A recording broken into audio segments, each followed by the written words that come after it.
નમસ્કાર મિત્રો, કેમ છો? મજામાં ને? તો મિત્રો, તમારા માટે એક મહત્ત્વના સમાચાર લઈને આવ્યો છું કે Rajkot government press and stationery દ્વારા વર્ષ 2026-27 માટે એપ્રેન્ટાઇઝ ભરતીની સત્તાવાર જાહેરાત કરવામાં આવી છે. આ ભરતીમાં કુલ 24 જગ્યાઓ છે અને સૌથી ખાસ વાત એ છે કે અહીં ધોરણ 8 પાસ અને ધોરણ 10 પાસ ઉમેદવારો માટે અલગ અલગ ટ્રેડમાં તક આપવામાં આવી છે. તો કઈ ટ્રેડમાં કેટલી વેકેન્સી છે, એજ લિમિટ શું છે અને 5 સપ્ટેમ્બર 2026 સુધી અરજી કેવી રીતે કરવી, તો મિત્રો ચાલો સંપૂર્ણ માહિતી જાણીએ. આ ભરતી government press and stationery Rajkot દ્વારા એપ્રેન્ટાઇઝ એક્ટ 1961 હેઠળ કરવામાં આવી છે. આ ભરતીનો હેતુ યુવાનોને અલગ અલગ ક્ષેત્રમાં વેકેશનલ ટ્રેનિંગ, પ્રેક્ટિસ સ્કિલ અને વર્ક એક્સપિરિયન્સ મેળવવાની તક આપવાનો છે. આ ભરતીમાં કુલ 24 એપ્રેન્ટાઇઝ જગ્યાઓ ઉપલબ્ધ છે.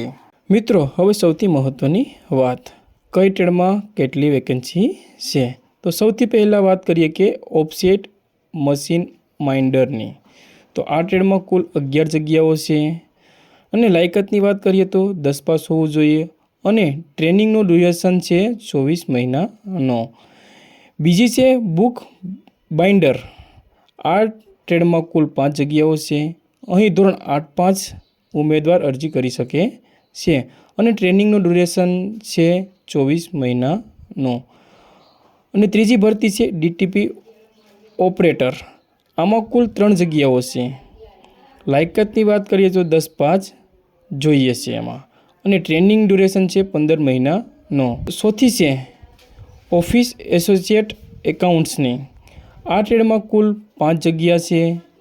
આ માટે પણ ધોરણ 10 પાસ લાયકાત જરૂરી છે અને ટ્રેનિંગ ડ્યુરેશન 12 મહિનાનો છે. એટલે ચારેય ટ્રેડ મળીને કુલ 24 એપ્રેન્ટાઇઝ વેકેન્સી છે. એટલે જો તમે 8 અથવા 10 પાસ છો તો તમારી લાયકાત પ્રમાણે આ ભરતી ચોક્કસ ચેક કરજો. હવે મિત્રો વાત કરીએ ઉંમરની.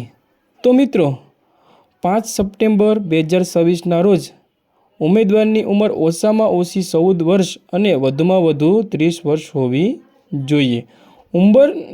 ઉંમર સંબંધિત અન્ય લાગુ પડતી શરતો માટે ઓફિશિયલ નોટિફિકેશન જરૂર ચેક કરવી. અને મિત્રો, હવે સૌથી મહત્ત્વની તારીખ ધ્યાનથી સાંભળી લો. આ ભરતી માટે અરજી કરવાની છેલ્લી તારીખ છે 5 સપ્ટેમ્બર 2026 મિત્રો. તો આ ભરતીમાં અરજી કરવાની પ્રક્રિયા ઓફલાઈન છે. તો મિત્રો, ઉમેદવારોએ જરૂરી શૈક્ષણિક લાયકાતના પ્રમાણપત્રો અને અન્ય જરૂરી ડોક્યુમેન્ટને સર્ટિફાઈડ કોપી તૈયાર કરીને નોટિસમાં આપેલા સરનામે રજિસ્ટર પોસ્ટ દ્વારા મોકલવાની રહેશે. એટલે કે મિત્રો, છેલ્લી તારીખની રાહ ન જોતા અરજી સમયસર મોકલી આપવી.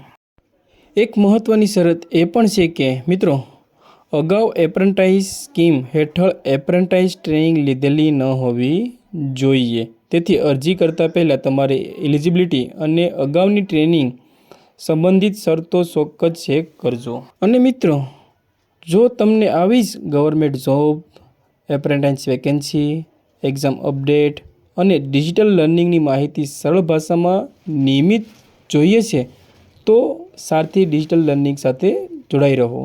સારથી ડિજિટલ લર્નિંગ સાથે તમે ભરતીની માહિતી સાથે સાથે તમામ અભ્યાસ અને કરિયર માટેનું ડિજિટલ લર્નિંગ કન્ટેન્ટ પણ મેળવી શકો છો. તો મિત્રો, 24 એપ્રેન્ટાઇઝ વેકેન્સી અને 5 સપ્ટેમ્બર 2026ની લાસ્ટ ડેટની આ માહિતી તમારા મિત્રો સાથે શેર જરૂર કરજો. આવી સરકારી ભરતી અને ડિજિટલ લર્નિંગ માટે સારથી ડિજિટલ લર્નિંગને લાઈક કરો, શેર કરો, કમેન્ટ કરો અને ખાસ સબસ્ક્રાઈબ કરવાનું ભૂલતા નહીં. જય હિન્દ, જય ભારત.